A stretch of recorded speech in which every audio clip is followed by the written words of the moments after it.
Greeting viewers, we're excited that you joined us today. Today we are venturing deeper into the area of business by speaking to a segment of businesses that are critical not only to the growth of the economy, but one that has direct impact on families. We believe this will be quite an engaging conversation, and we are glad that you're here to partake and learn. Some basic information to note is that this program is being recorded and will be available in the coming week on our YouTube channel. Look out for Columbia Global Centers Nairobi on YouTube. As the discussion progresses, please post your questions under the Q&A section. The moderator will direct them to the panel. We appreciate you as our audience, and we cannot achieve our mission without you. So we request that you follow us on social media. That way you will stay informed on our upcoming programs or other exciting opportunities that are offered by Columbia University. Our handles are at CGC Nairobi for both Facebook and Twitter. For Instagram, the handle is cgc.nairobi. Again, for Twitter and Facebook, the handle is at CGC Nairobi. For Instagram, it's cgc.nairobi. I would now like to welcome our director, Dr. Durango, to open the session. Welcome, Dr. Durango.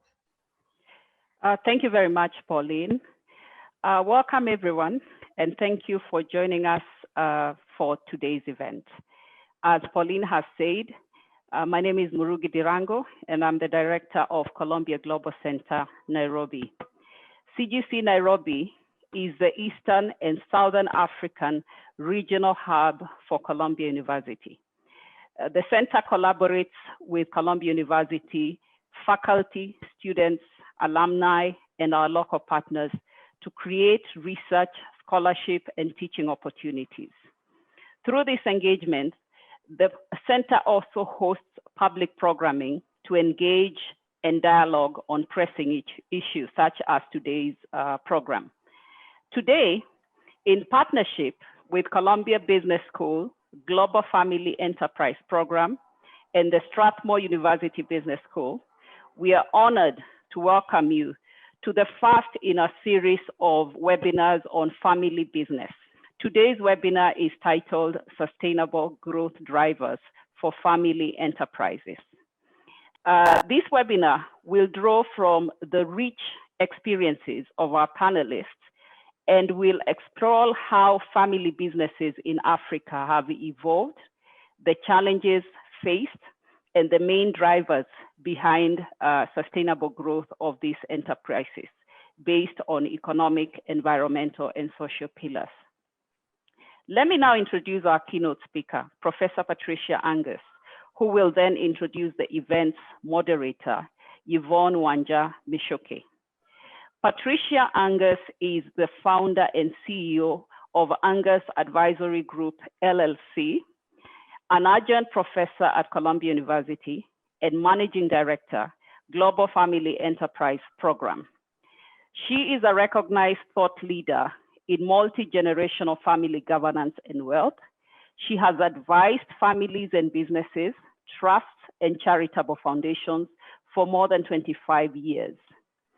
Ms. Angus helps clients navigate some of life's most complex issues through critical analysis, strategic planning, and compassionate guidance. Previously, she practiced law at trusts and estate boutique firms. She also served as principal chief wealth advisory officer of Shelterwood Financial Services, LLC, and family wealth advisor at Jen Spring and JP Morgan Private Bank. Ms. Angus launched the Family Enterprise and Wealth MBA class at Columbia Business School. She designed and continues to teach the Global Immersion Nordic Family Enterprise, an experiential MBA course that combines classroom learning at Columbia Business School with travel to Denmark and Sweden. She has written numerous articles on family wealth, businesses, trusts, estate planning, philanthropy, and women businesses. Ms. Angus received a BA from Amherst College, a master's in international affairs from Columbia University School of International and Public Affairs, and a JD from George Washington University Law School. This is an abbreviated bio for Patricia. We have deposited the link to the full bio in the chat box. We are excited to have Professor Patricia Angus give us our keynote speech today, and also later introduce our moderator, Wanja. But for now, let me welcome Patricia to speak to us. Welcome, Patricia. Thank you so much, Marugi. It is a pleasure to be here. We, as a group, were just talking about how we're living in Zoom land right now, and it is wonderful to be in Nairobi without jet lag. So I'm really excited to be with you all, and I hope someday we can meet in person at the Global Center in Nairobi. To set the context, I wanted to take you back a few months, and it was February 4th, 2021, and I had an email come in, and it was from somebody named Stella Maina in Nairobi. And I get emails often from people who are interested in family business, people who are interested in our classes, people who are interested in Columbia University. This one was different. This was from a person who I see as the future of family business in Africa. So I just want to thank Stella for the email, because she is the reason that I'm now connected to the wonderful Global Center. And what Stella raised were all of the questions that we think of at the Columbia Global Family Enterprise Program. What is a family business? Why do they matter? And how does our future depend so much on family businesses, not just in Kenya, not just in Africa, but in the world? So I could rattle off lots of statistics to you. I was a lawyer, so numbers are not my thing. So I would rather give you words than numbers. I'm sure other people will have more numbers. The main number you need to know is that 70 to 90% of the world's economy is driven by family-owned businesses. It doesn't get any bigger than that. And there is still a challenge for people, not just in universities, but also in the business community, to understand how important the family ownership is, how important the health of the family is, and how important the business is in the community that families own and operate. They have an impact not just on their own families financially, not just on their customers in terms of what they receive in terms of products and services, but also just as pillars of the community. That's what family businesses are. And in addition to the business side of it, families as a part of the community also do a lot of the charitable work. Here in the US, we often define charity as how many dollars did somebody give? But I think you all in Africa know even better than we do that generosity comes from the heart, not necessarily from the dollars. And families who own businesses often are giving from the heart just as much. But I want to step back a sec, because part of the reason I joined Columbia, and I still keep a practice with families, is that I wanted to start to bridge the academic theory behind families and the practice that I had been living for so many years. And what I find is that in the academic world, this area deserves far more research than is currently going on, and study at the level that we are trying to foster at Columbia, and I know that the Global Center in Nairobi is fostering. I also think that the advisors to family businesses are an area of growth, because your average management consultant, and I have had many, they're not average, but my Columbia Business School students who are going into the big consulting firms are learning how to advise on management, but not on ownership. They don't always get the understanding that the family is the culture behind the business. And if you don't understand that, you may not do as well with the business itself. So the advisory world needs more help. The research world needs more help. And the big question at the heart of all of that is, are family businesses any different from any other business? And the answer is a resounding no and a resounding yes. So why are family businesses no different? Because they're competing in the business world with every other business that is owned by multiple partners who may not be related to each other, owned by dispersed ownership in terms of public companies with lots of owners. At the end of the day, they have the same business challenges. They're living in the same economy. They're still living through the same rapid changes of transformation that we all are. I mean, look at this. Look at this phone, right? There is more. I still call it a phone. It's not a phone. This is a computer. It's practically an airplane. I mean, it does almost everything. There are changes every day in technology and in business that all businesses, family or otherwise, have to face. COVID. I mean, do we all need to even recognize anything more than just COVID as an example of how all businesses are affected and all families are affected? But yes, family businesses are different. And I'm going to give you a few of those, and you're going to hear from this wonderful panel about all the other aspects of family business. How are they different? Number one, culture starts at the top in any organization. And in a family-owned business, the family culture will dominate the business, whether you recognize it or not. And there's been plenty of academic research on that, but basically the way that the family expresses itself in terms of its behavior and articulation of its vision and its values will trickle down to the business and what the business becomes and what it represents in the world. Number two, families often want their business to last more than a generation. It's a dream that we often hear in a founder. Of course, I want this to go on for my children and their children and my great-grandchildren.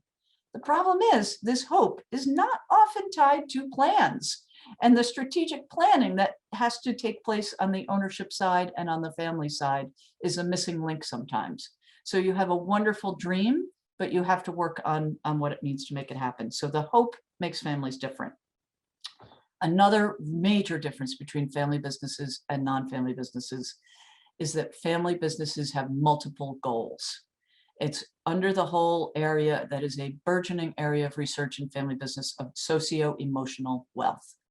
Families define success in a business by far more than money. It's your reputation in the community. It's your identity in the community. It's the way that people see you, the way that you relate to each other, and the intimacy of the relationships. Socio-emotional wealth, keep your eyes on that area of research. There's going to be plenty more to learn. And anybody who's thinking about stakeholdership in the world, families were way ahead of stakeholdership. You know, the Business Roundtable in the US thought they had discovered something brand spanking new last year when they said businesses are more about something more than making money. Families have always known that. They can lead the way in stakeholdership. Another way they're different, the time horizon. Families have what's called patient capital. Here in the US, we are so dominated in the media by publicly traded companies, and they are looking every quarter. How in the world can you define success in a 3-month period? Families are often defining success on a generational basis. So the longer time horizon is a difference. And then the owner's transitions are difficult. A founder whose baby or spouse may be the business. Very often when I work with a family, they say, oh yes, our older brother is the family business. Or you say the spouse, you know, the husband or wife will say, yes, the mistress or the person who my husband or wife is having an affair with is the business. They care more about that than me. That transition is very hard to hand your baby over to someone else who will adopt it. So that transition from the founder on is challenging. I'm sure you've heard the negative stories. I imagine you've heard about siblings feuding, and you've heard about families, businesses blowing up because of the family matters. I'm here to tell you that doesn't have to be the way. It doesn't have to be the reality of what's happened in the past. I think it gets a bad rap, as we say, that often families are more productive behind the scenes. The ones who the media like to write about are the ones that blow up. There's plenty of solid families that are lasting across generations and businesses lasting across generations. And there's also a lot of research now showing the positive that's happening.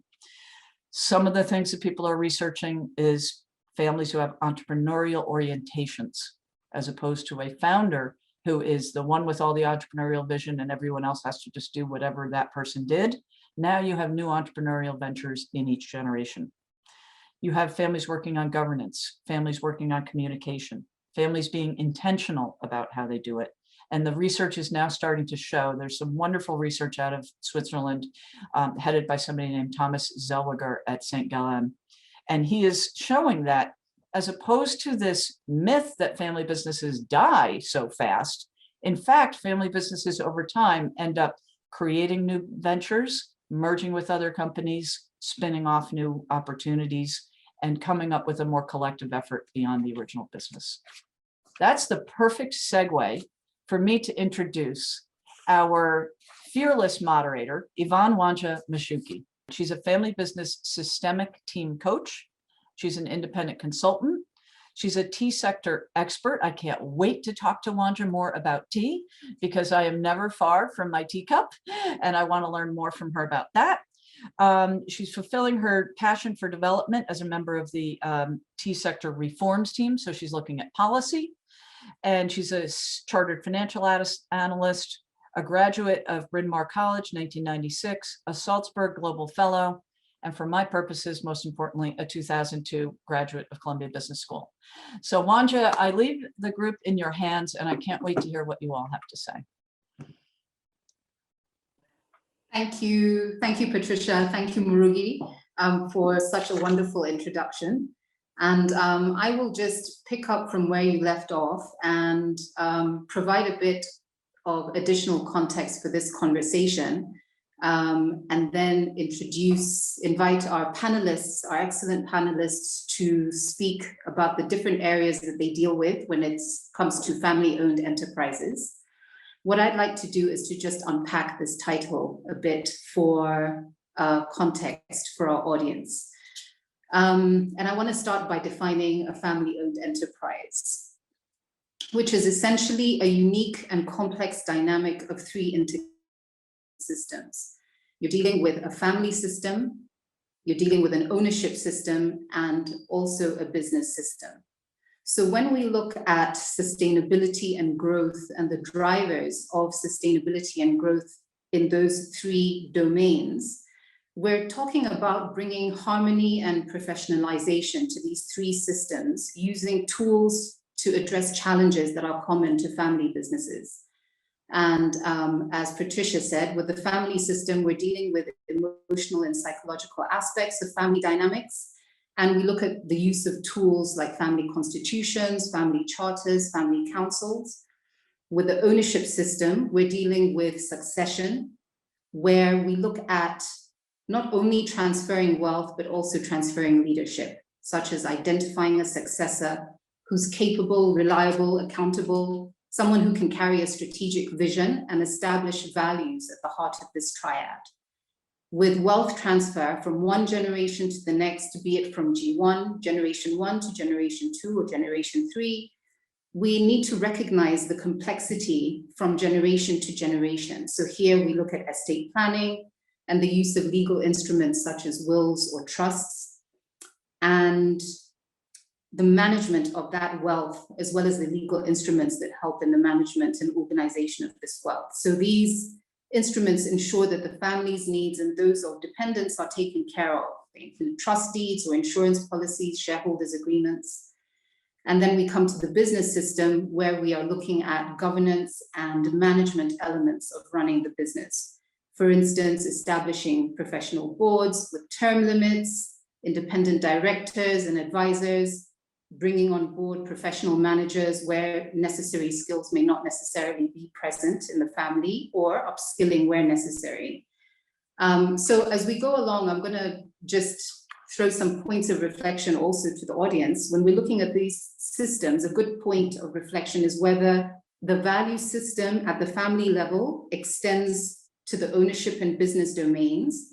For instance, are ethics a part of the value system that runs your family enterprise? Is a high priority placed on honesty or loyalty or respect? And if these are established as family values, how do you extend this value system to non-family stakeholders of a family enterprise? When we look at growth across these three systems, we are looking at a multi-generational reality. So a multi-generational approach means that over time, we're dealing with more family members, and we're also dealing with more owners And again, over time, we may be looking at non-family owners, depending on how we finance business growth. On the business side, we're looking at market expansion, diversification, accessing new opportunities, technologies, and we want to explore the possibilities of financing this growth using capital other than the family capital, as well as skills and networks and opportunities that might otherwise be beyond the reach of family members. From a financial perspective, the levers of sustainable growth on shareholders' capital, family-owned capital, are looking at return on equity. So we're looking at profitability, profit margin, asset turnover, how much are you generating in sales using the assets that you have invested your capital in, and leverage as a function of the retained earnings ratio, what you're actually retaining into the business to finance that growth. So the question here is, are your family businesses fit to access external capital, such as private equity or the capital markets, as an alternative to family capital and traditional bank credit? When we talk about sustainability, a jarring global statistic is that only 13% of family enterprises make it to the third generation. So we want to unpack why and look at the different interventions we can take as family businesses to ensure that we don't fall into that category and into the category of the 87% that don't make it, and better still, that we grow and create multi-generational enterprises. In other words, that we sustain the family-owned enterprise. So without further ado, let me introduce our excellent panel of experts. And as I do, I'd like to ask them to share more about the work that they do and to respond to a question or two from me before we open up the conversation to the audience, to your questions. Each panelist has 5 minutes for their introduction. If I interject, we'll get to have all questions answered once we open it up to the audience. Our first panelist, Joseph Okello, is chairman of the Association of Family Business Enterprises, Kenya's first membership-based family enterprise platform created for family businesses to share and learn from each other. Joe is also a second-generation family member and former director of Makini Schools, a successful family-owned private school chain that was acquired by one of Africa's largest private sector investors in Africa, private sector investors in education and resourcing in Africa, the AdTech Group, in 2018. So Joe, tell us about AFBE and the profile of your membership. What top 2 lessons from the sale of Makini Schools to an external party would you share with your members and with our audience today? Okay, thank you very much, Wanja. And thank you very much to the Columbia Global Business School Network for inviting me here. So as it has been said, my name is Joe Okello, and I'm the chairman of the Association of Family Business Enterprises, which was begun in 2015. And the reason why I started the association was because of the challenges I faced as being a second-generation member of a family business and trying to understand the intrigues of working with my parents in a business after having come from working in a global corporation. So when I saw all the frustrations, I didn't feel my voice was being heard adequately, and I didn't think that the job that I had come to do was very well defined. And I'm sure they also had their misgivings. Maybe they had higher expectations of what they thought I would bring to the business.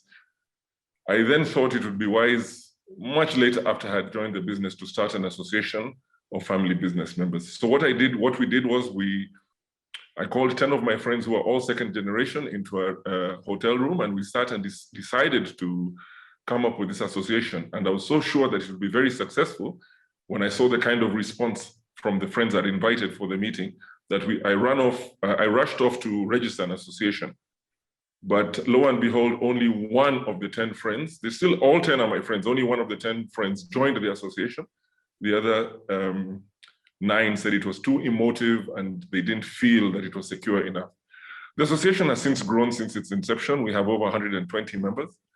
And the membership base is very diverse. We're industry agnostic. We've got from small to large companies. We've got multi-generational organizations of family businesses with us. And we also have first generation. We've got couples who are just starting out. Our criteria is simple, that it has to be a registered company. It has to have been in operation for 3 years. And we don't really mind what the turnover is, but as long as they fit what the definition of family businesses that have been shared here by both Wanja and Professor Angus. It has been an interesting journey. We strive to work with family businesses. We are not consultants. We work with resource persons, with experts in family businesses, but sometimes we find just by sharing amongst ourselves, some of the challenges individual family businesses face can be answered by other family businesses, as we are at different stages of our evolution or of our journey. And so we find it still useful. We have a lot of knowledge within the association itself. But we work closely with partners and anybody who is willing to ensure that family businesses can succeed and prosper beyond the current generation. Fantastic. Thank you, Joe. Second question, what are the top 2 lessons you'd like to share from your experience with AvTech? Okay, so the Martini schools started in 1978. This is the family business that Wanja was referring to, that was acquired in 2018. So our family ran the business for 40 years. It was a chain of private schools in Nairobi and in Kisumu. We started off with 7 children, and by the time of our acquisition, we had over 3,300 learners in over 7 locations in the 2 cities, Nairobi and Kisumu. The decision to sell the family business was, first of all, it was inconceivable that we would ever sell the family business, but we started getting many suitors. We had a lot of people come to us over the years, and they took very different forms, from private equity companies to school investors such as Advitech. And some wanted to partner with us, some wanted to buy us outright. So there were very different proposals that came to us. But ultimately, with Advitech, we got a proposal. The process took maybe 2 to 3 years, but we got a proposal that suited both the shareholders of the family business, and we were 4 of us shareholders, my mother and 2 siblings and myself, and also the situation, because although we were 4 of us as shareholders, not all of us worked actively in the business. So we had to sort out the family dynamic. And the good thing, the consensus was unanimous. And once the decision was taken, we thought that we got a deal that was in the best interest of the family and of the business as well. The 2 lessons I can take from this is that, number 1, many family businesses do not know what they are worth. And the challenge with that is that if you're going to sell any stake in the business, if you don't really know the worth of your business, then it is you are at the risk of underselling, or you might not get a suitable partner or investor if you also overvalue your business. And I think the reason why we don't know what our businesses are worth is that many times, especially founders, are what is known as conscious operators. So we just are conscious about the running of the business, but we're not conscious owners. We never think about the ownership, what the shares are worth, and things like that. And the challenge then is we have to become conscious of what is this business really worth. I learned a lot about how to value a business, and in that short time, I was thrown into the deep end, but it was critical because it was a decision that was going to change our lives and how we were going to do things. The family business that we sold was just one of a number of family businesses we're involved in. And I'm happy that I was introduced to a new term by Professor Angus about this entrepreneurial venture within family businesses who can do more than just one business. And I think we fall into that category. The second lesson I've learned is that it is imperative that all the shareholders or those who are involved in that decision are on board. It doesn't matter how many shares one has. If we did not have a unanimous decision, the whole process could have been scuttled. And it's very easy to undermine minority shareholders or shareholders who have a less of a stake. And in regard to that, that means one has to consider all the stakeholders involved in the process of acquisition. In our case, we had to consider our staff, we had to consider our parents, our students, and the society at large, because it was a monumental shift from our key stakeholders dealing with the family and now moving to deal with this huge listed enterprise that we're taking over. 3 years on, I can say the transition has been relatively smooth. It has been rocky at times, but I think it's been managed quite well. And we just hope, we wish success to Advitech, because they'll be carrying on the legacy of a business, a family business that my parents were fortunate enough to have started in the year 1978. Oh, thank you, Joseph.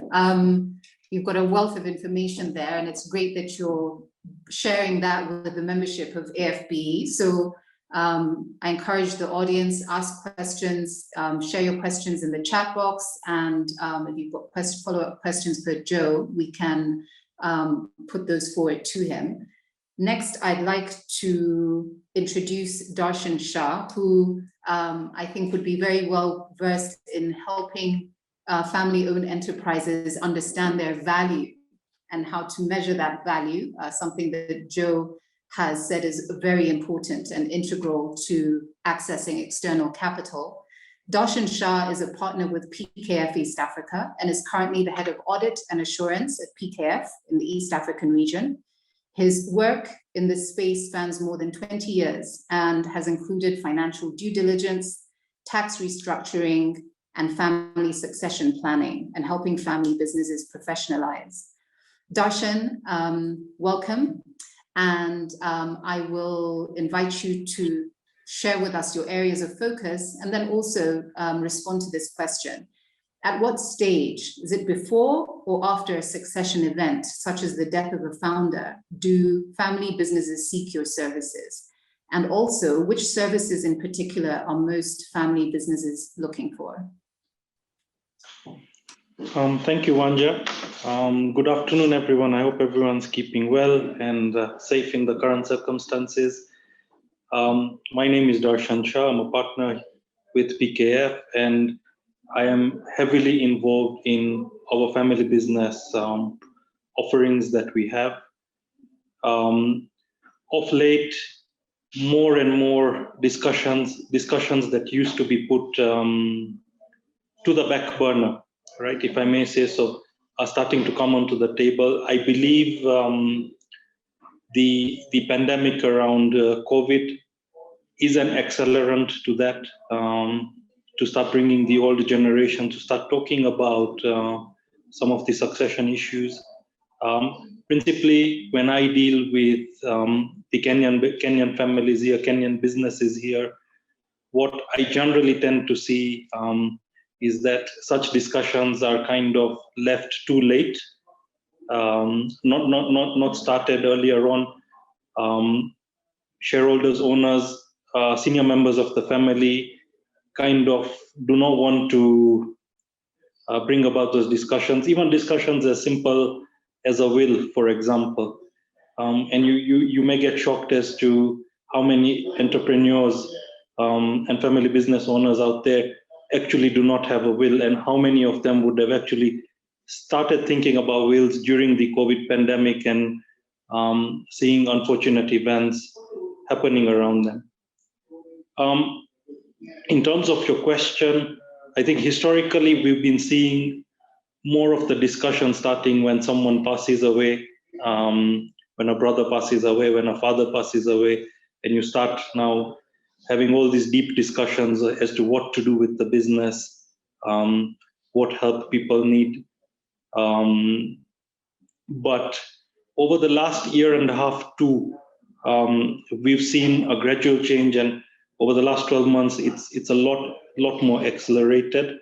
And we are now starting to see family businesses starting to come onto the table to start discussing succession, to start discussing what they need to do to bring in the next generation and groom them in readiness for starting to take over. Together with this, we are also starting to see people walking in with questions around business exits, And what happens for us here in Kenya a lot of times is that when the children go out to university, become professionals out there, we are also seeing a lot of children are not willing to come back to Kenya and are settling out in the more developed nations. And family members have held on businesses to a point where exits are needed. So the conversations are starting, they're getting more accelerated, starting much more earlier on.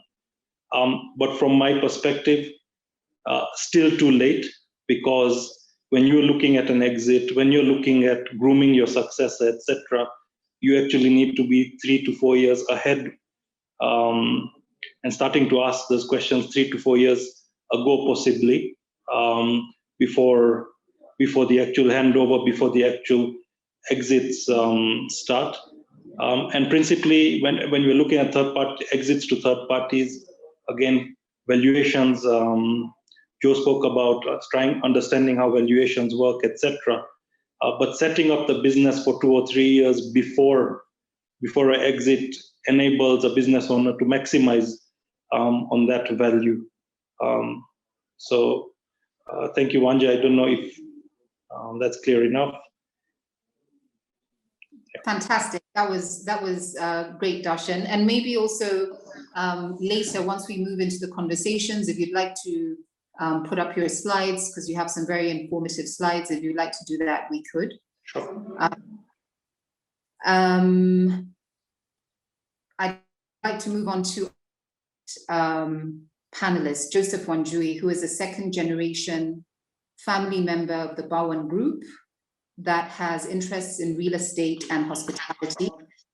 Over the last 6 years, he's moved into the role of CEO, having started his career in the corporate world. He sits on the investment and finance and audit committees in the family business. He is also one of the youngest members of the second generation, with the age gap between him and his eldest sibling being 12 years. Joseph, walk us through your journey coming into the family business and coming into the role of CEO. How did you manage the age gap between you and your siblings, being that you grew up much younger and are now at the helm of the business? Are you introducing new ways of doing business? And if so, what is your success with this? Thank you very much, Wanja.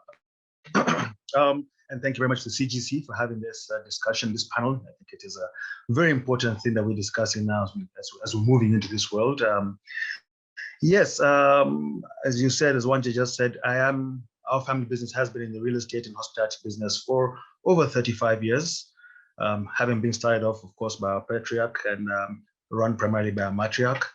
Luckily enough for me, my eldest sibling also ran the business for quite a while before deciding to still very much involved, but also doing something of her own at the same time. We are 6 siblings, so finding ourselves doing various and different things across the board, myself being a corporate banker for the last 15 or so years. So I decided, yes, to join the family business about 6 years ago, which was a good thing. We have been very blessed to have at least the founders still here with us.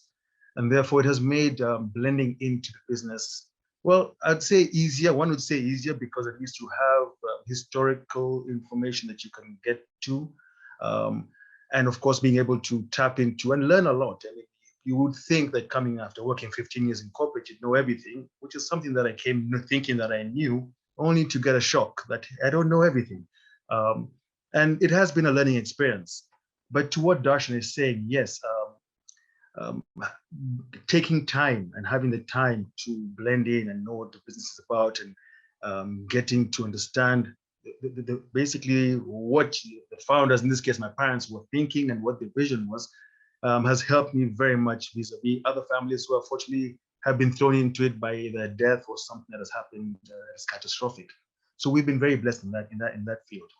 The age gap has not been a real challenge, luckily, because we have been a close-knit family for a long time. Even while I was in my corporate world, I was still attending board meetings whenever I'd get a chance, actually all the time. So therefore, I always had at least a little bit of a finger of what's going on generally going forward in the business. So it did make coming into the business quite easy in that respect.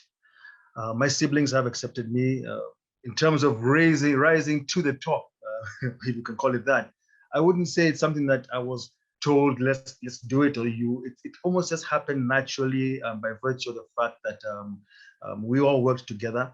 And as much as we say CEO today, we are all directors of the company. And we still all sit down and have board meetings and have discussions around what's the growth, what's the next plan, where do we go. Again, the good thing with our patriarch, he has allowed us to, in fact, for a while, he wasn't even the chairman of the company. One of my siblings had held a chairmanship position.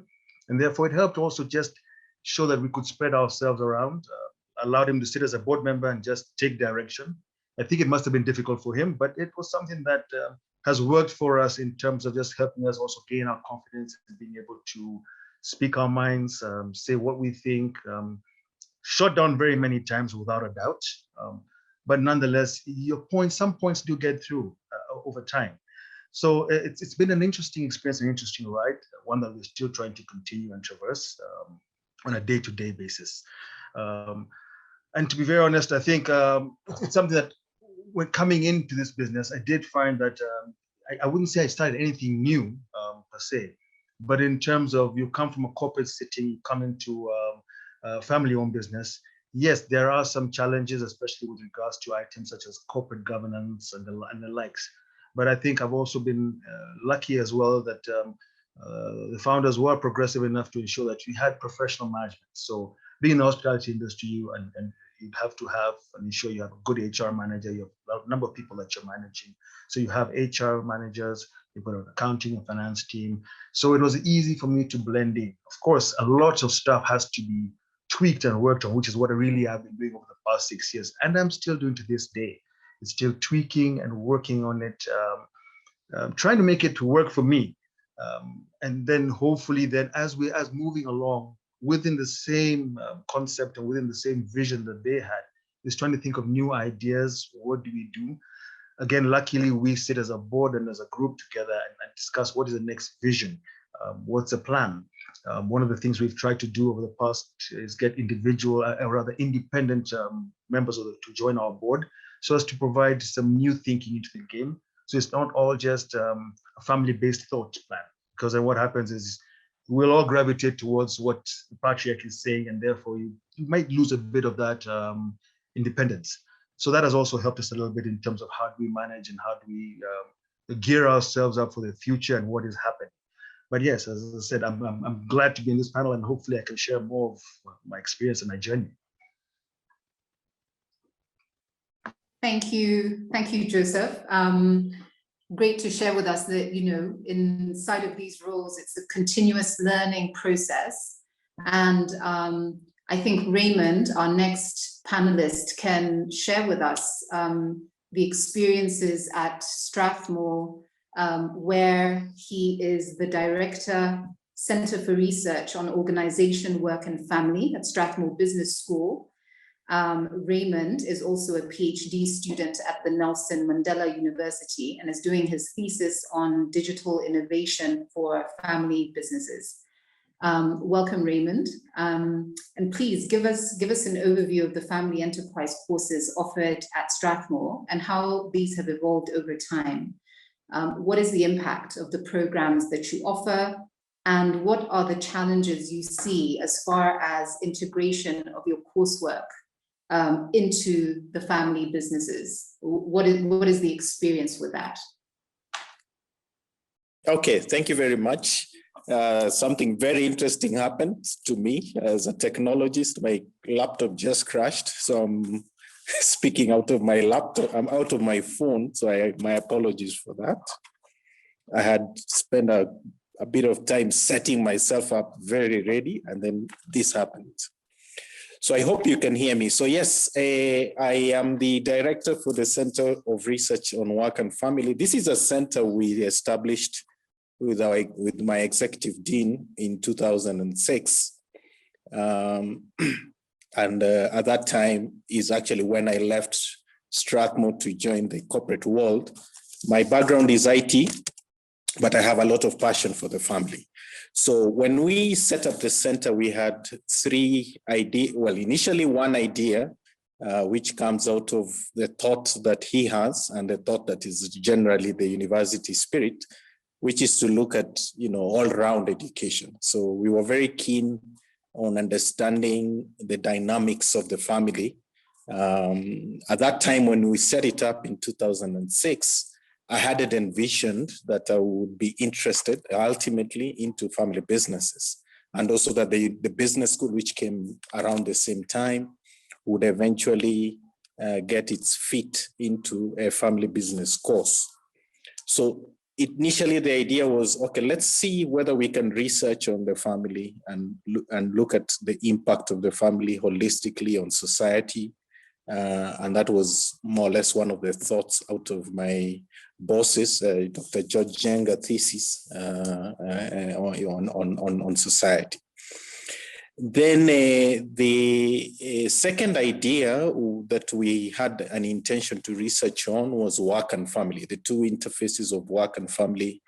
And initially, of course, we are aware that this is a global problem to everyone, including family business. In fact, I've just been reviewing some literature, and there's a lot of interest now, not only to do work-family research with organizations, but there's also a lot of interest in doing work-family research for family businesses, because it's more complex. The realities are, look, we are in the family business, but we've gone to work.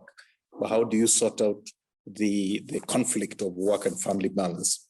But I'll just go into the more or less to, how have we intervened as the business school? So we ran a family business executive program, and the family business executive program began in 2014, very recently. And the idea was to, align ourselves with our new vision. Our new vision as a university generally is to be an entrepreneurial university. So our focus is to really generate enthusiasm and skills in the entrepreneurial space. So when we got that aligned properly, then we said, look, we then have to reach out to enterprises and to entrepreneurs. And there are three programs that target the entrepreneurs, and these are the executive education program. So we have a program targeting owners, so owner management program. And then we have a program targeting those who are very keen or are beginning to enter into entrepreneurship development program. And then finally, we have the family business executive program that targets family businesses. And normally, and just looking at the years of experience we've been running these courses, we find that generally sometimes people come with a mind that I want to understand ownership. And I think someone did mention this is a critical idea. And then eventually you find that they will still say, well, I think within my little setup that I have, it's actually, I have many more entrepreneurs. I have my wife, I have my son, and then before we know it, we actually have the family coming into the family business executive program. So the family business executive program then, of course, focuses, and I think it's been very, very well introduced on the three systems. I think Wanja did mention about the three systems.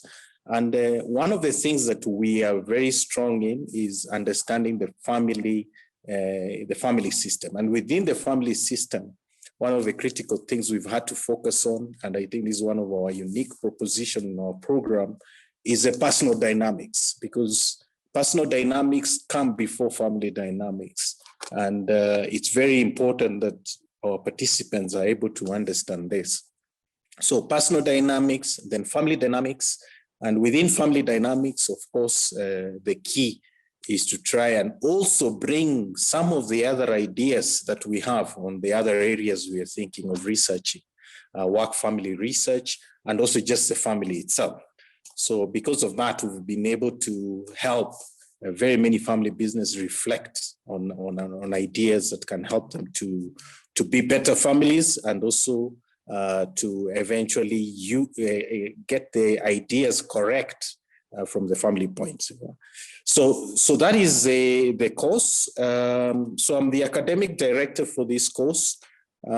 Generally, we've been able to reach out to at least 3 generations out of just the numbers I've been looking at. We've reached up at least 50% of those who have attended our courses, and these are about 120 family businesses, have come from the first generation.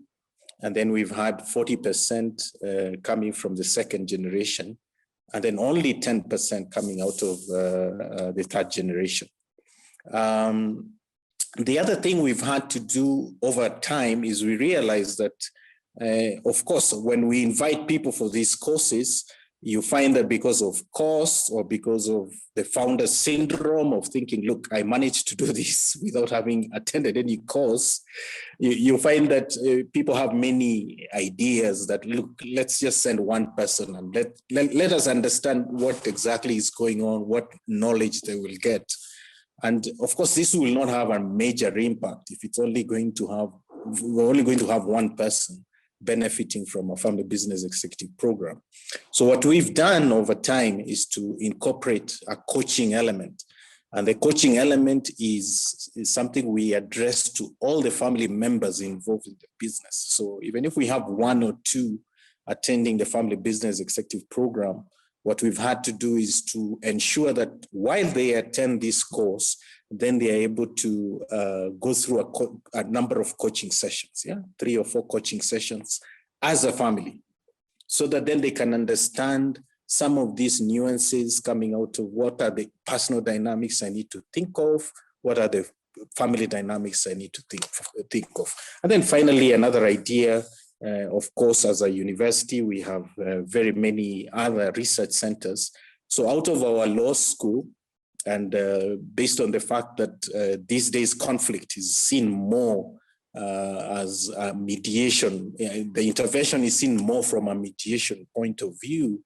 So what we have had to do over the years then is to incorporate a conflict resolution module that also spells out ideas around how mediation can be carried. So out of our Strathmore Dispute Resolution Center, in fact, we always draw our conflict management module out of the SRTC team, so that then they can help the family members understand how they can mediate whatever conflicts that they have. So in a nutshell, that is it. And as you've mentioned, I have a very keen interest now in family businesses. And as you mentioned, I'll be researching on digital innovations, which has been my 26-year experience in family farms. So thank you. Oh, wonderful. Thank you. Thank you, Raymond. I think that Strathmore offers a lot of resources for family members that are keen to learn more about how they can work better in their family businesses. I would like to take a couple of questions from the audience. And I invite the panelists to answer. All of you are welcome to answer these questions. Sharon Spence asks, sometimes the children are not interested in the family business, or they may not be willing to put in the work necessary to sustain the business. What methods are used to teach the children, other generations, to ensure that the family businesses will be successful? Perhaps, Darshan, you can give us a sense of how you deal with children and family-owned enterprises. How does PKF help? And Raymond also, I think this would be relevant to what you do. Thank you, Wanja. Thank you, Sharon, for your question. And it's a bit of a difficult situation. I think the importance is to get the balance right. And this is where going through a succession planning exercise formally would significantly benefit. In terms of children that are not interested, I think as shareholders, as owners of the business, it's important to understand the different generations, the generational gap that also exists, and the process that would need to be done to kind of bridge that gap. At times, what we find is maybe parents are at a too early stage trying to pass on responsibilities to their children, and at times it's also too late. And the right thing is to find the right optimum. So what the methods that are used here basically is, and what I've seen some of the larger families, some of my larger clients actually doing, is to have regular discussions with children on how the businesses are going, what their roles are, how their roles, or how they're actually applying their profile or doing carrying out their responsibilities, and guiding them along that path. What's very important whilst doing this is that you need to make sure that the children are incentivized from remuneration packages, incentivized from compensation packages. And because without that incentive being there, there will always be a disconnect, and they're able to see kind of a roadmap as to what they need to go through to get to that stage where they are actually taking over.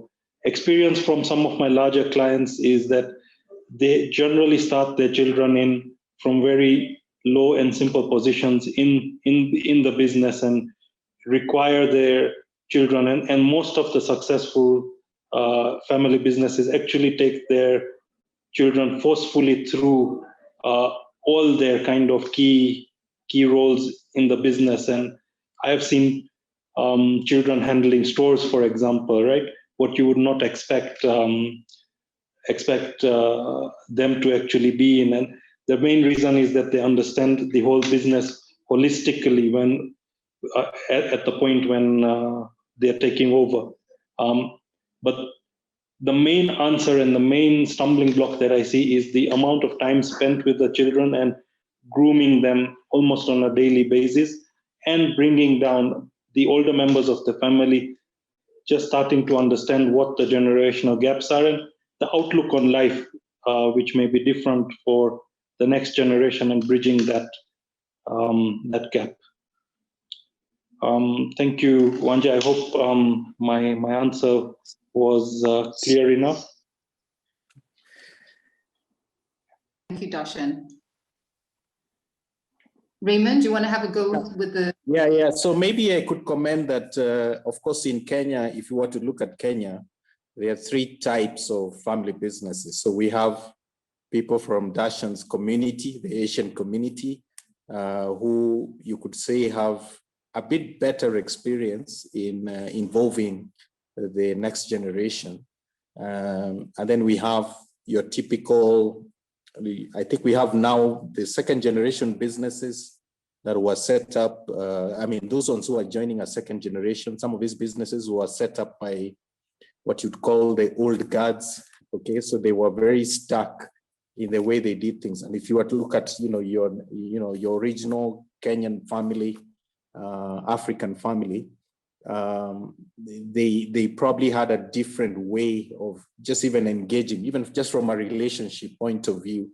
And sometimes then you have the challenge of probably not having communicated or having involved their children.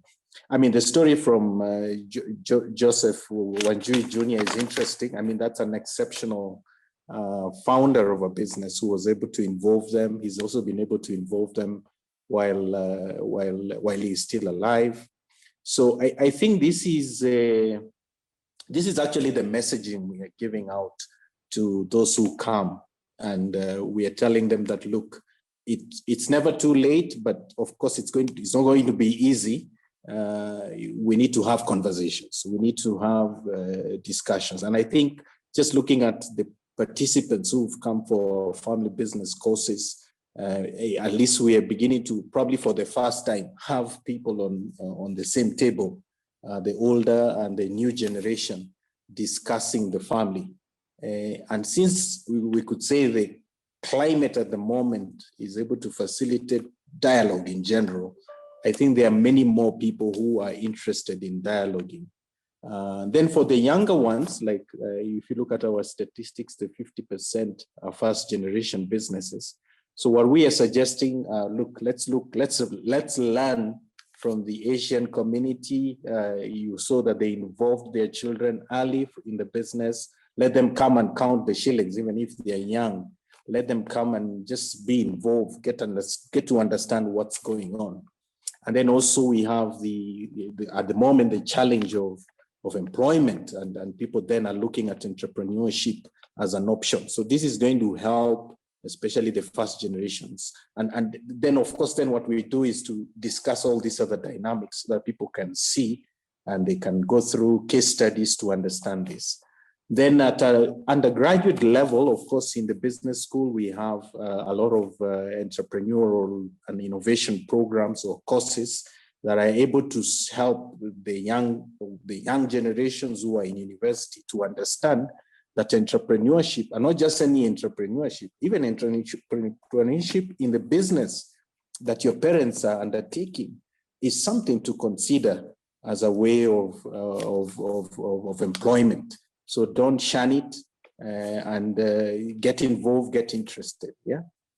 So that is happening, and now that we have a full-fledged center for family businesses, in fact, this is just we're going to run a survey among all our students to be able to understand how many family businesses are here, and if we can continuously give them these ideas that it is important to think of this, and then let's bring your parents in so that we can understand how to make the family business really move from their generation to yours and other generations in the past, in the future. Thank you. Thank you, Raymond. Okay, we're getting into a robust conversation, and our time is sort of catching up with us. So I'm going to throw in a couple more questions. Someone asks, how does the family vision tie in with individual perspectives by family on direction and future of the business? So how do you bring all these perspectives together to form one unifying and singular vision?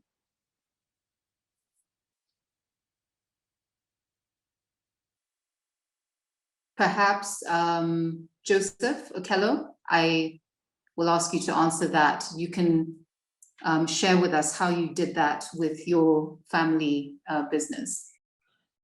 Thank you, Wanja. I thought I would have preferred if you asked me how I was lured into our family business, but that's okay. I think Raymond. You can tell us that as well. Yes. No, that's a story for another day. And I would also have liked to hear Joseph's perspective on that, because I think we both came from the corporate world, and being lured into a family business can be a bit daunting, but they're persuasive methods. But yeah, so the question about aligning the vision, yes, it's true that second generation family business owners or members join a business that had already been started by a vision bearer and a founder who either has very clear vision on what they want the business to be, and the second generation then come in as a continuation. But we're beginning to see more and more second generation family business members taking the businesses in different tangents. And we're seeing a lot of entrepreneurship in the family businesses, so that although the primary business may have been one thing, the second generation come in with offshoots or different variants of that business under the family business umbrella. And I think that's a very good way to keep next generations involved. In our case, my parents had envisioned creating a school of excellence, and their vision was to try and get the learners to have very holistic learning that just transcended academia, but also brought in co-curricular activities. So when I joined, it was quite easy for me to buy into that vision, because one, we also want learners to excel, but the idea of incorporating co-curricular activities was something that was also close to my heart, and I thought it would be good in developing a holistic child.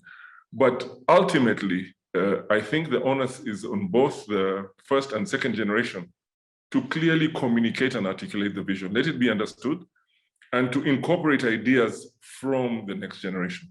I think some of the challenges we see between intergenerations some of the conflict arises when voices are muted or when people are not listened to. And that happens both ways. Sometimes the second generation come and think that the first generation have outdated or their vision is no longer valid.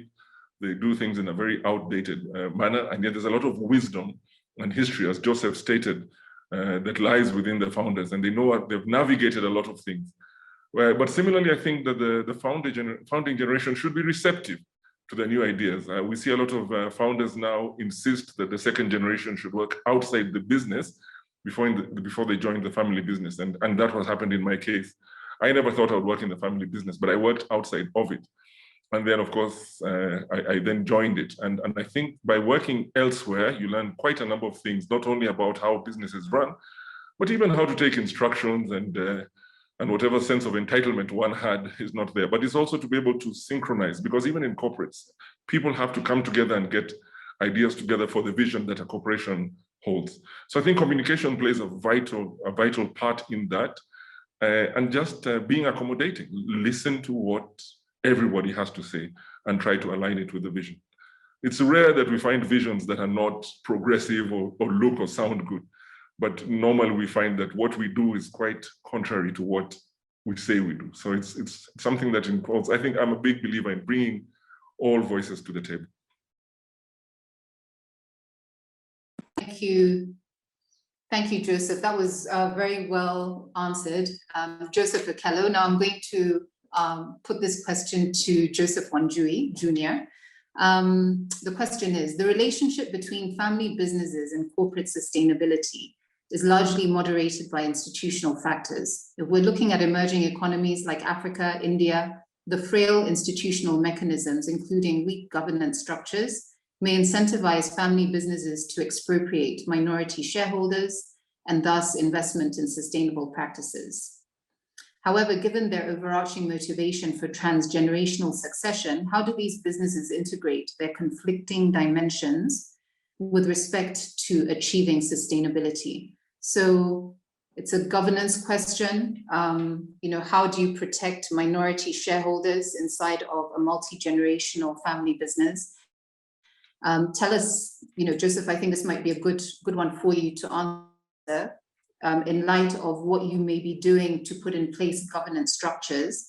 And Darshan, you can probably also respond to that question as well.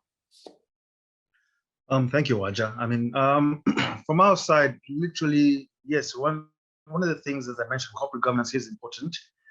Blending and getting the right corporate governance is usually is tough to deal with the old guard. Usually one of the things that comes up is costs. So you come in and want to get the right person, right job, and the founders, of course, are still worried about costs and should we pay that kind of money? Because, of course, for good quality people, you do have to pay some good quality money. But there's also the aspect of growing in from within. So if you do have some good talent that you can develop within yourselves to be able to get you the right group of people who can help the business grow and sustain itself actually to the next generation, even beyond myself, hopefully the third and fourth. That is important. I agree, fighting it or not fighting it, but putting that through, as Joe said, one of the things that is very vital and important is communication. And as I said earlier on, like, for example, our situation is we do have the board meetings where family members do attend and you're able to put forth your points. Yes, as I said, also get shot down a few times, but when you put something well in, then of course, you may be listened to. Having a few independent directors as well does help. I mean, the founders, especially for the African side of business, usually you'd find they have some resistance to getting independent people coming in, maybe to know their business or know what they're doing. But having that, if you can, and put that into place, then you do get a level of professionalism put into the business. And from that perspective, then you can start seeing the vision, or rather seeing the idea of corporate governance kicking in, because of course, I wouldn't go and just pick my cousin to come and join the board just because he's a family member. You're looking for somebody who has expertise in the line of the business, or at least in a line that you wish to follow. And therefore would want somebody who can advise you as well in leading the family business in that direction. So conversation, again, is the most important, because you do have to project that. Our parents did send us to school and hope that we are able to be that person the way they did it themselves. But as you said, with this new environment, who you're competing against in other areas, in other countries, in other continents, definitely they have also had a chance to kick into the corporate governance in terms of getting the right people suited for the job. So conversation, I think, is first and foremost most key. Secondly, of course, is with regards to what you do inside or in-house, is getting the right team to be able to support you. That is, as I said, difficult at best, but it's something that's not something that you can't chart, not uncharted waters. It's something that's been done. And there are a lot of case studies in the country that you have to pick on to say, look, so and so, this what happened, this didn't happen. To use as examples to make things go through. Now, if your founders are there, then they're able to hopefully understand it. Sometimes they do fight it, but it's a give and take. You also have to learn how to also take a bow out sometimes and rely on their information to be able to carry yourselves forward. So it's a tricky situation. I don't know if I've answered your question precisely, but at least I hope I've added some color to it. Yes, absolutely. Thank you. Thank you, Joseph. Darshan, what would you add to that in terms of protecting minority shareholders inside of a multi-generational family-owned enterprise? For minority shareholders, I think the significant protection would come from having a robust shareholders agreement. And irrespective of having minority shareholders, I personally feel a shareholders agreement is a must for any business. Because, I mean, we do know of various disputes. I mean, all of us must be knowing some family business with a dispute, and without a shareholders agreement, what I feel is that the dispute goes down into the business and affects the actual business and is detrimental to business value. But significantly, our Companies Act in Kenya naturally deals with some minority protections, but those are not adequate enough. And significantly, and the only way to bring in that protection is through having a robust shareholders agreement, and having the right clauses, having very decent legal counsel take you through the various clauses, etc., that are needed in a shareholders agreement.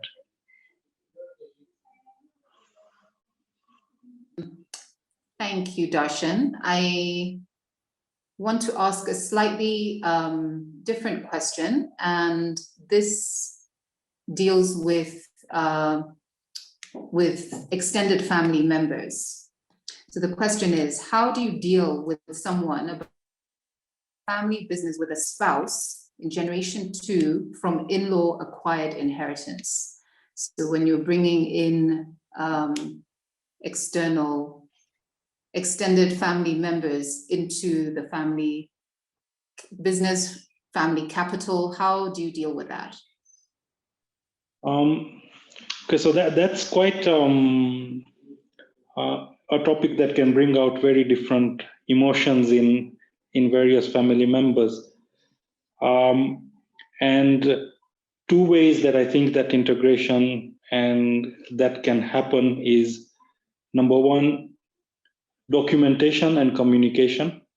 So documentation about what roles the extended family members will have in the business, documentation about what the expectations from them are, what compensation, remuneration, and what KPIs they're expected to meet becomes very important.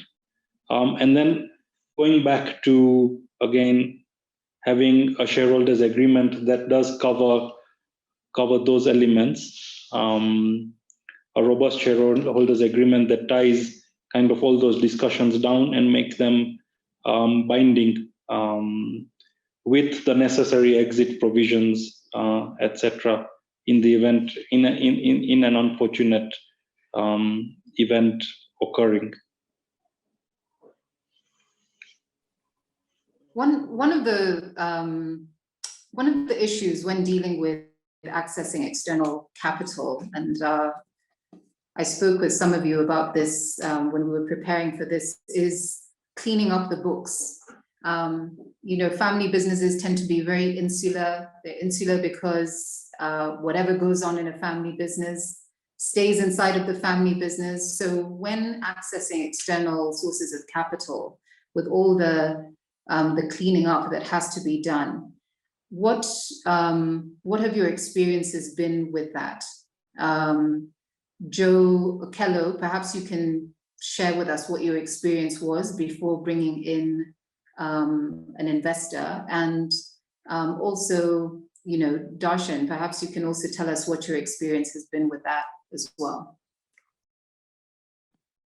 So, if I go back to 1995, McKinney School was expanding from primary school to secondary school. And we were considering opening, we were the first institution in Kenya to offer the International Baccalaureate program. And our thinking then was that in order to build a facility for that, we needed to get funding. And we had been borrowing in the past, we had borrowed from the local banks, but we were the first educational institution in Kenya to get a loan from the IFC, so International Finance Corporation. It was a dollar-based loan, and we had done all the work and the fundamentals, and we thought that we would be able to repay the loan within the stipulated period if everything worked as it was supposed to have, but many things went wrong.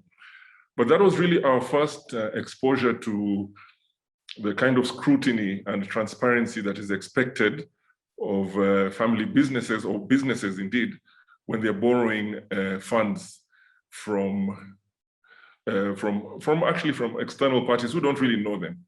Here when you're borrowing from the local banks, you develop a relationship with the manager, and you know how to prepare things and what to do. But our experience with IFC, which was bittersweet, but I would say was a very big learning curve for us, is what we realized the importance of, as you say, cleaning up the books. When I moved fast forward to 2018, the kind of scrutiny that was required was at an even higher level, because now this was an acquisition. So they want total and complete disclosures. We signed things where we were still going to be liable for up to 3 years after the sale, and literally everything, anything that would have a financial implication had to be disclosed. Now, this is a lot more difficult than it would appear. This is all the skeletons in the closet, all the withdrawals that family members make that they shouldn't be making.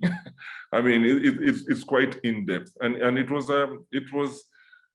it is something that I would advise any family businesses seeking any sort of investor. This is the one area they have to be very critical about, that it requires a lot of discipline, and this is an area where it's good to get experts. I would suggest, such as Darshan's company, auditors and lawyers who really understand these things, because a lot of founders and family members use the privilege they have as owners to do things quite relatively autonomously. Yes, so the level of scrutiny is quite intense, and therefore it is important for one to get one act in order. So before one goes and seeks an investor, please clean up your house. You don't want them to point out the things that you should have done internally yourself. Yes. Darshan, how long does that typical process take? My experience, again, it depends on kind of what kind of investor you are bringing in, and also what kind of debt, if you're going for debt finance, right? If you are borrowing, or if you're taking on debt from an institutional investor, or one of the DFIs, or like in Joe's example, bringing in IFC, then the level of scrutiny is significantly higher than taking a debt from a local bank. Again, when you're looking at investors, a strategic investor is likely to be a bit more understanding about some of these accounting gray areas, as I call them. But if you're dealing with a private equity fund, they do become a bit of a sticking issue.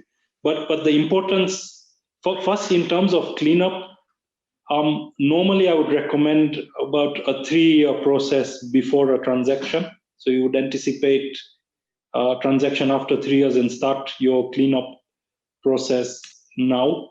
And that's to maximize value at the time when a transaction does happen.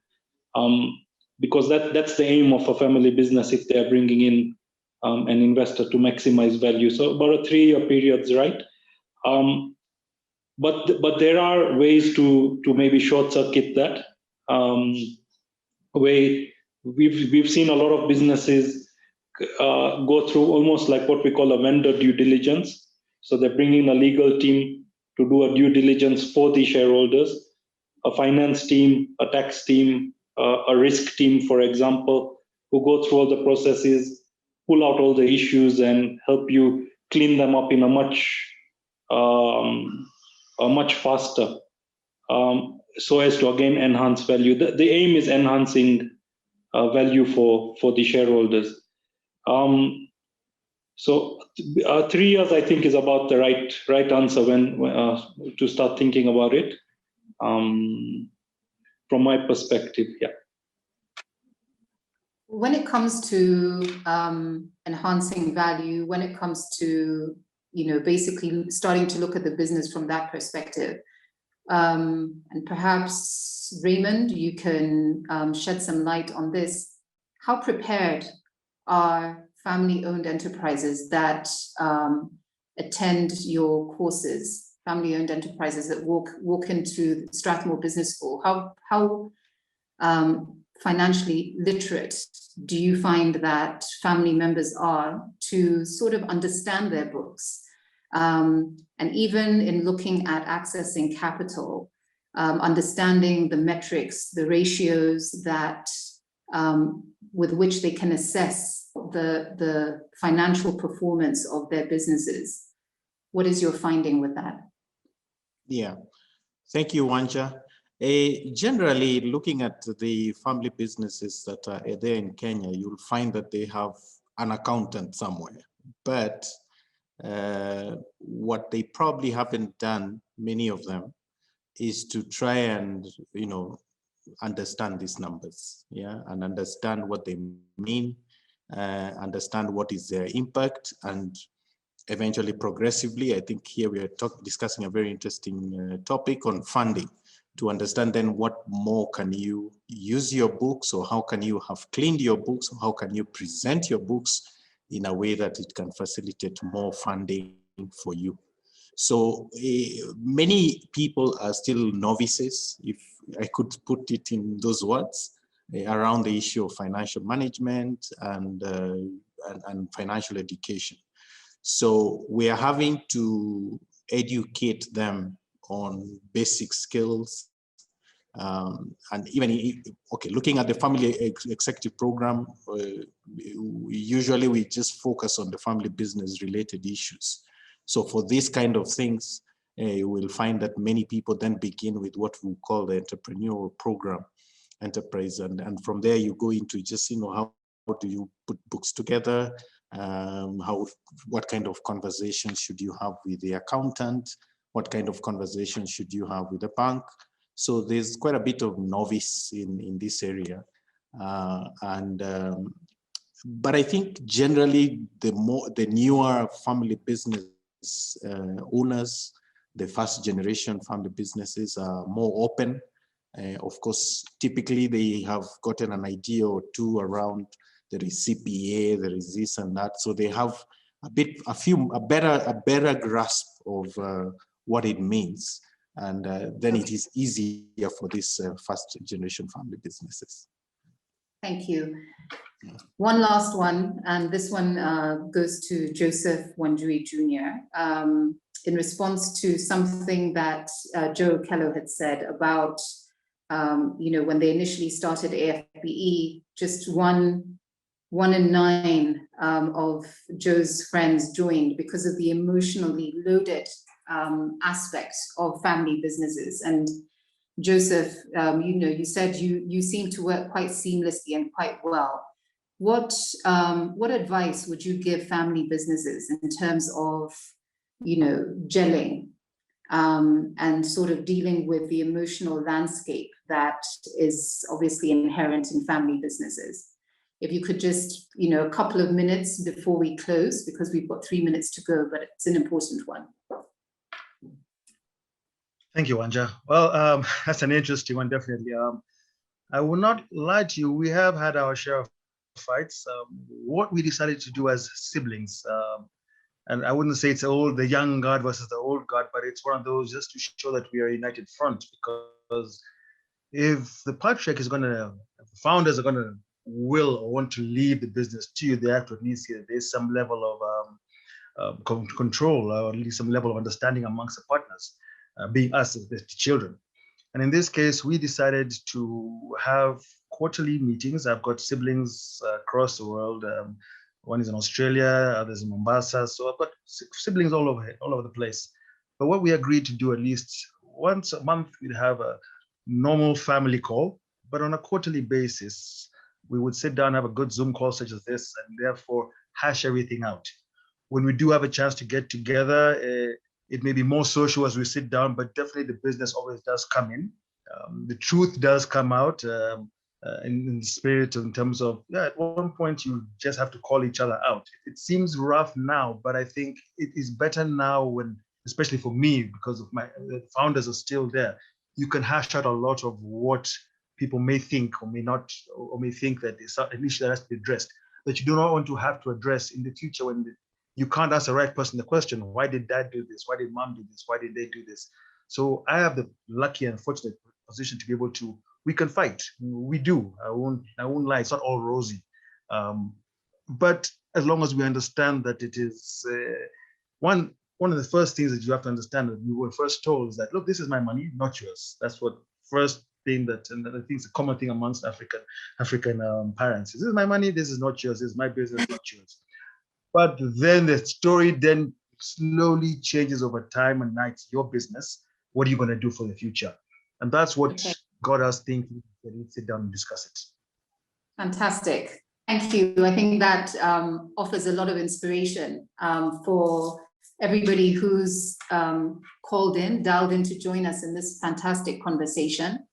I would like to thank all of the panelists. I'd like to thank Murugi, Columbia Global Center, Nairobi, Professor Patricia Angus, Columbia Global Family Enterprise Program, and all the call-ins, all the participants. Thank you for your questions. We will continue. This is, we can consider this an inaugural webinar. I think we're going to have more of these because there's obviously a need to mainstream these conversations and make them more ordinary and not unusual for family businesses, since they are so important to us. And I will allow Murugi, Patricia, if you'd like to say something as we close, and then we can close the conversation. Yeah, thank you. Thank you very much, Wanja. Thank you to our really distinguished panelists. Really, really very interesting discussion. I've been sitting here just listening in and learning some things. So as Wanja says to our audience, this is the first in a series of programs. And so be on the lookout for other exciting programs. And now I would just like to hand it off to Patricia to say a final word before Lillian closes us out. Thank you, Murugi. And I have really enjoyed this panel so much. I'm usually a panelist, so this has been just wonderful to be able to hear everybody else's perspective. And the honesty was striking. The recognition of the challenges and the opportunities was clear. I'm delighted that we in New York are now more connected with you in Nairobi over something that is a universal issue. And all I hear on this panel is hope for the future and through the families and family enterprises that you're a part of and advising. So thank you for having me part of this. And thank you to the Nairobi Global Center. Thank you, Professor Angus. Such wonderful discussions and conversation. It has been a pleasure having you on board, our esteemed panelists and viewers. We want to give our deepest gratitude to your valuable support and participation. And we hope to see you in our next session of series, as well as other webinars in the pipeline. And to get the latest update, please remember to follow us on Facebook and Twitter at CGC Nairobi and Instagram cgc.nairobi. And with that, we want to say a big thank you and have yourself a splendid evening. Bye.